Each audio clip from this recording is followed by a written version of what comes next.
Aujourd'hui, j'ai eu envie d'aller à la rencontre de la générosité. Quand j'ai rencontré Marc-Antoine, j'ai été bluffé par sa vision du métier et la facilité avec laquelle il fait rêver ses clients.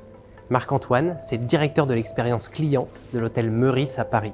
Et il va nous livrer son ingrédient secret pour rendre chaque séjour inoubliable.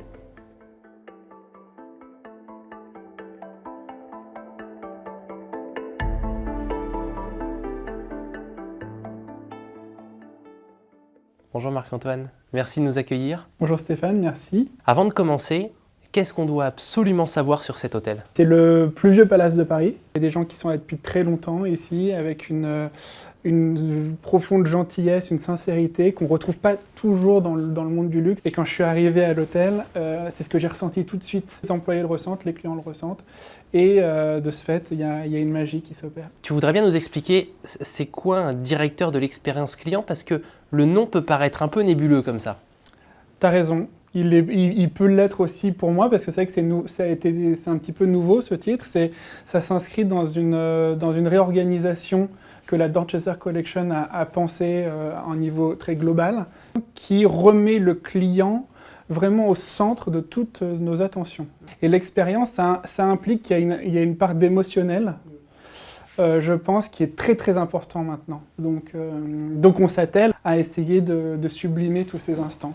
Comment on devient directeur de l'expérience client? Tu as un parcours particulier? Alors moi, j'ai un parcours un peu atypique, parce que je pense que des gens de mon âge qui restent aussi longtemps dans une maison, il n'y en a pas énormément. Et j'ai eu la chance d'évoluer régulièrement. Quand je suis passé de directeur des relations clients, il y a quelque chose qui s'est opéré, je suis devenu chef de service et j'ai remplacé un monsieur qui m'est très cher, monsieur Gardon, qui était là depuis plus de 40 ans. Et il était un petit peu le gardien du temple, quoi. Il avait cette connaissance très poussée de l'hôtel et des clients qui, pour certains, fréquentent l'hôtel depuis 45 ans. Moi, je suis en relation directe avec énormément de clients habitués.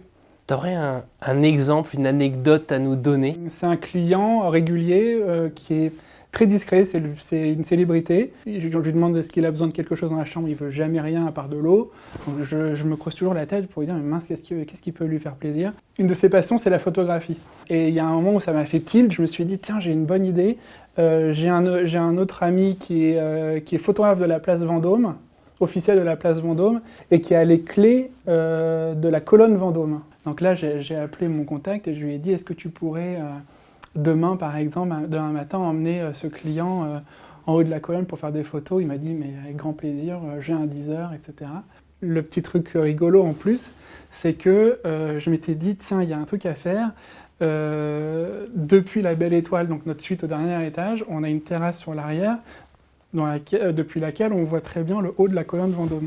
Et je me suis dit, ce qui serait drôle, c'est que j'arrive à prendre une photo du client là-haut. Donc j'avais réussi à me procurer un téléobjectif de paparazzi, et j'ai pu avec un pied le prendre, mais vraiment en gros plan.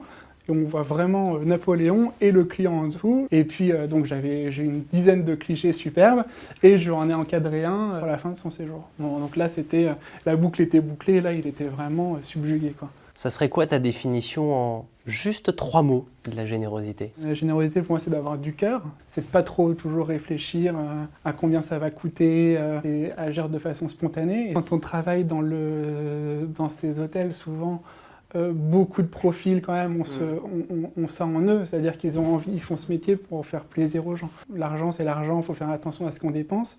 Mais par moments, il faut avoir du bon sens et de se dire mais c'est pas pour un café ou un pain au chocolat que la maison va s'écrouler. Donc j'ai dit le cœur, la spontanéité et puis la volonté de faire plaisir. Et c'est pas que la générosité, c'est pas que de l'argent.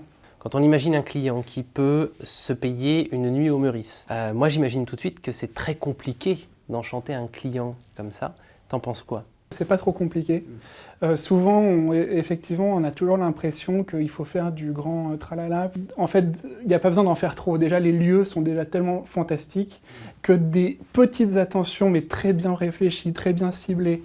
La rapidité aussi, il ne faut pas l'oublier, c'est quelque chose de super important. Là, s'il manque une cuillère pour mon yaourt et qu'elle met 30 minutes à arriver, il y a de quoi devenir fou. C'est des petites choses comme ça qui leur font plaisir aux clients. Mais parfois, je pense qu'il y a des loupés. Comment ça se gère? Alors évidemment, il y a des loupés, on travaille avec de l'humain. Donc ce qu'il faut surtout, c'est pas les ignorer. On s'assure toujours que le client part content et que le problème est résolu. Dans un établissement comme celui-ci, on paye très très cher, on n'a pas le droit à l'erreur et on n'a pas le droit non plus de se voiler la face. Tu préfères un client qui te laisse une chambre façon Very Bad Trip ou 5 clients mécontents qui te laissent des avis sur Internet? C'est évidemment la chambre Very Bad Trip. Je peux te dire qu'on envoie des choses ici. Entre une chambre Very Bad Trip et quelqu'un qui a simplement fait tomber un mégot de cigarette ou une cendre de cigarette sur la moquette, c'est la même chose, il faut changer toute la moquette. Ah oui, d'accord. Mais les 5 commentaires négatifs, là, mais ça va nous coûter bien plus cher. Merci beaucoup Marc-Antoine de nous avoir accueillis. Je te souhaite une belle journée. Également. Merci.